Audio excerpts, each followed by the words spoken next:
since the announcement of my Phantom Gaming Alliance custom build, it was quite right to do reviews on the components that I received for that custom build.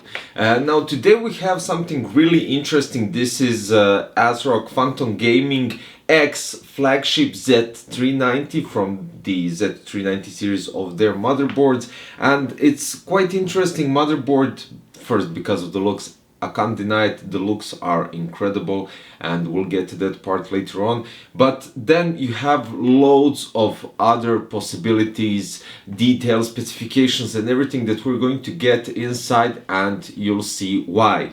Now let's open the box and see the box content, of course.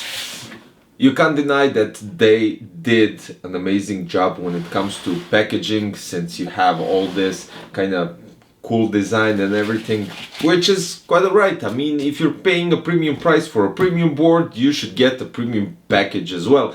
I know some of you won't even hesitate about that, you won't even consider a package, but some of us keep their boxes with the components as long as they have the components. So this is really nice. Definitely. So here we have the board right out of the box, but we'll get to the motherboard later on. Let's check the other package content, since it should be packed with it, and let's just see. In the right compartment of the box you get the Z390 Phantom Gaming X software setup guide. You get quick installation guide along with the DVD, and you get even a postage card to spam somebody, your friend, to send them, and look, I got a Phantom Gaming X motherboard.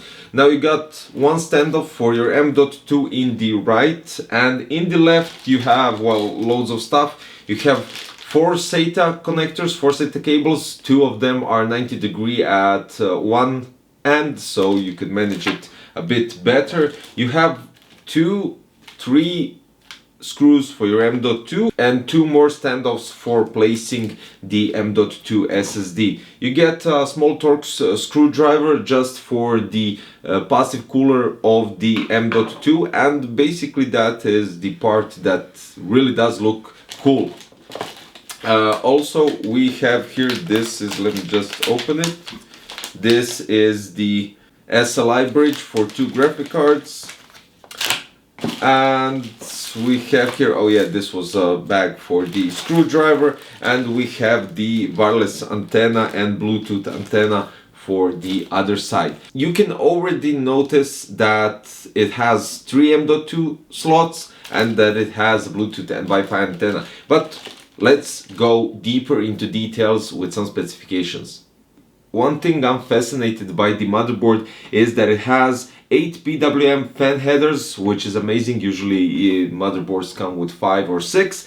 Then you have 3 NVMe slots, all covered by the massive bottom heatsink, which you can't miss. But let's get to the I/O ports. Now you have 1 HDMI and 1 DisplayPort connection, 8 SATA 3 with 3 Ultra M.2 PCI Gen 3 ×4 and SATA 3. You have 3 USBs 3.2 Generation 2 Type A and 1 Type C. You have 4 USB 3.2 Generation 1. Then you have Phantom Gaming 2.5G LAN and 2 Intel Gigabit LAN connections. You have 2 NICs, one is Intel and one is Realtek. But if you don't trust Realtek for gaming, then your option is Intel. Next to that, you have Wi-Fi AX, or how is it called, Wi-Fi 6. Talking about the VRMs, the controllers are ISL 69138, doublers are ISL 6617A, chokes are SMD 60A, and caps are Nichicon 12K. Phantom Gaming X has 14 phases, 12 plus 2, and MOSFETs are Vishay SIC 63450A. VRM's temperatures are around 90 degrees, which is good to go. Also, the one thing that is really interesting for me on the I/O shield, on the I/O connection part, you have the cleared SMOS button, which kind of makes it really easy if you're doing loads of overclocking and something might go wrong. Now, flexibility of the I/O shield, I/O cover, this is one thing that they say that they're basically the only ones doing it. So it kind of makes it easier for you to accommodate your motherboard in any kind of case that supports this layout. Talking about the connections on the motherboard, at the top you have 8-pin EPS plus additional 4-pin EPS, standard 24-pin. You have one front USB 3.2 generation 2 type C. You have 4 USB 3.2 generation 1 and 3 USB 2.0, which kind of gives you loads of possibilities to connect outer devices. Now you have 8 SATA connections, 8 SATA ports. Since we're talking about premium ASRock Z390 motherboard, as I said, Phantom Gaming X, this is really cool to have because you have a reset button, you have a power button, and you have OC header out as well. As you can see, the design is immaculate. It really does look brilliant, even though you might think it's funny for some of you, but I honestly love when manufacturers look on the design of the motherboard. So let's jump to the BIOS for a second. There are a few things that are fascinating me about BIOS. So you have 5 overclocking profiles, and additionally you have Samsung B-die timings that if you want to get an even tighter timings on your memory and better performance. You can also update your BIOS by an active internet connection, and this is really cool if you love to be up to date with everything. Okay, so talking about the ASRock Z390 Phantom Gaming X motherboard, I did a series of tests including the SSD 2.5 SATA speeds, Cinebench with the processor single core, multi-core and the GPU, and of course we have some other tests as well. So let's begin with those. In Cinebench OpenGL we have 173.80 FPS, multi-core CPU we got 1913 Cinebench points, and in CPU single core we got 193 Cinebench points. When it comes to data transfer with SATA SSD, the read speeds were 532.1 megabytes per second maximum, and write was up to 483 megabytes per second. Talking about RAM speeds and read, write and copy at stock speeds, so 2400 megahertz, we got read speed up to 35,000 megabytes, write 33.7 thousand megabytes, and copy 31,000.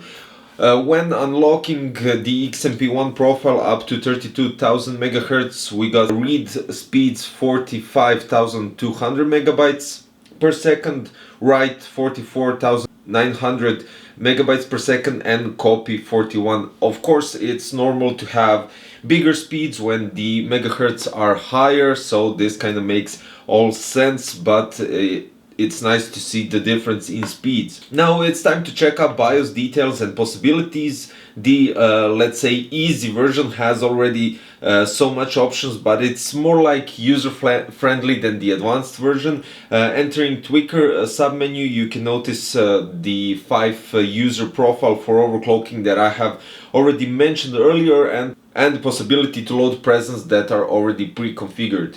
Now adjusting XMP is very easy just by choosing the XMP profile 1 and setting the target frequency written on the box. As you can see, I placed 3200 megahertz as it says on the box of the RAMs, and there was no problem, full stability, which is kind of perfectly normal. In the full advanced menu, possibilities are endless with CPU, chipset, storage and other configuration which you can access easily. Finally, the ASRock Polychrome RGB, which gives you direct access to adjusting the lights, more like RGB hardware instead of software, because you're directly inside the motherboard adjusting the lights. Hardware monitor gives you insights on fan speeds, temperatures and voltages. The cool thing in BIOS is the fantastic tuning, which allows you to set your fans to silent, standard, performance and full speed. Basically in BIOS you have, as I said, loads of options to adjust everything. Literally, this is their flagship motherboard and it gives you so much possibilities to overclock RAMs, processor. The temperature on the VRMs is quite stable. It goes up to 95 degrees. I tried to measure it with my thermal gun, but it doesn't kind of catch the exact temperatures. I should probably get a thermal camera that gets the visuals and the temperatures exactly as they should be, but the VRM temperatures are quite alright and stable, and it doesn't have any issues with it. Talking about the M.2 slots, you do have to remove the whole heatsink cover on the motherboard to access the M.2, and which is really cool because you get a nice Torx screwdriver to access them. You just need to remove it, place your M.2 SSDs and place it back. Easy as it is, easy as it looks. There's nothing to it. You do have thermal pads beneath it, so it's fairly easy to get even better cooling for them.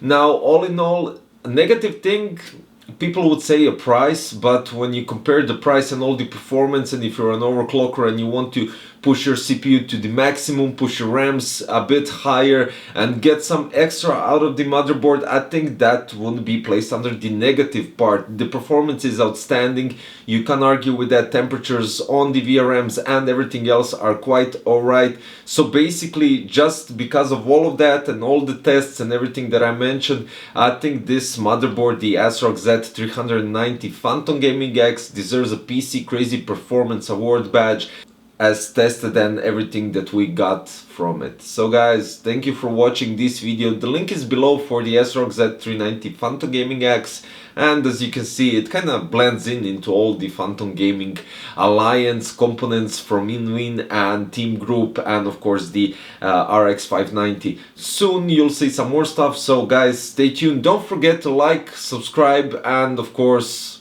be ready for new stuff. Bye bye.